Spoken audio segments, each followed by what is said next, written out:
Hello, my name is Ashley. In this recording, I will be discussing some potential collaborative technologies for use across our organisation based on my experience developing our latest research report. While there are a great deal of tools available for this purpose, we thought it best to choose three that were well known, met our needs in collaborating online, and were supported by both Windows and Mac. Based on these criteria, we selected Skype, Google Groups, and Google Drive. I will be discussing the strengths and limitations of each of these tools, specifically in relation to data security, privacy, and corporate account management. From that, we can determine whether they could be implemented across our organisation and, of course, whether these tools meet our needs as an information service. Skype is primarily an audio and video conferencing tool that is popular with businesses and individuals. As you may expect, Skype shines best in a group meeting situation. Team members outside of the office or interstate can still participate and work collaboratively with other staff without the expense of travelling for a face-to-face meeting. In the development of our research report, we relied heavily on this tool as one of our team members was based in Queensland, while the other two were based in Victoria.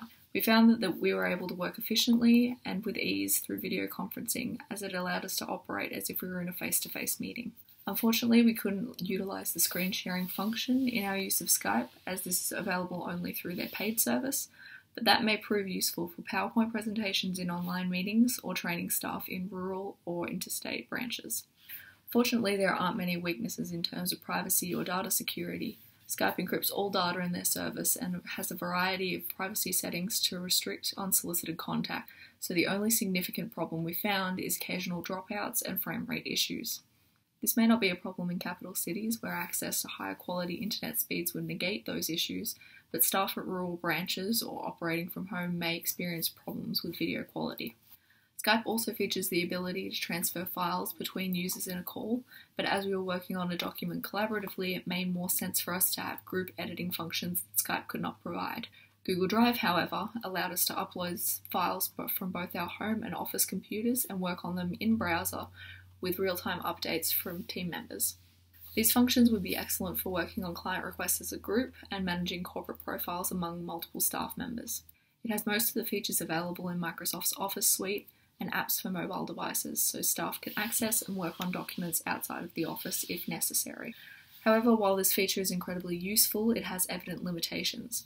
Confidential information and accounts, while secure under Google's encryption services, may be best kept offline on private servers within the organisation. There is no guarantee that files will be 100% safe and secure in an online sphere, and there is the potential for human error, allowing users to view information that is confidential or requested as private by the client without permission.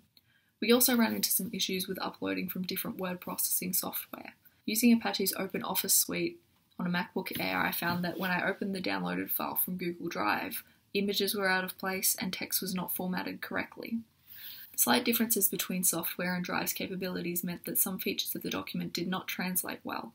The main feature of Drive that might be of use to the organisation is that ability to work collaboratively on a document at the same time, and with the screen sharing functions of Skype's business package, this could potentially be done within a video conference using Skype alone. The third tool we used in our report development was Google Groups. In essence, it functions as a forum or message board service.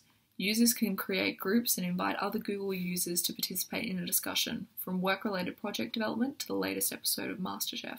Administrators of the group can make it public or invite selected users to retain a level of privacy. They can also change the security level of the board, user permissions, and moderate posts to ensure the security of information and user privacy. As a Google product, all the data is also encrypted.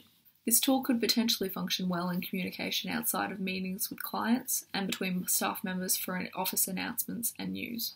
That said, all of these functions are available simply via email, which has already been established throughout the organisation, and there is less risk of confidential information being exposed in a closed environment like this.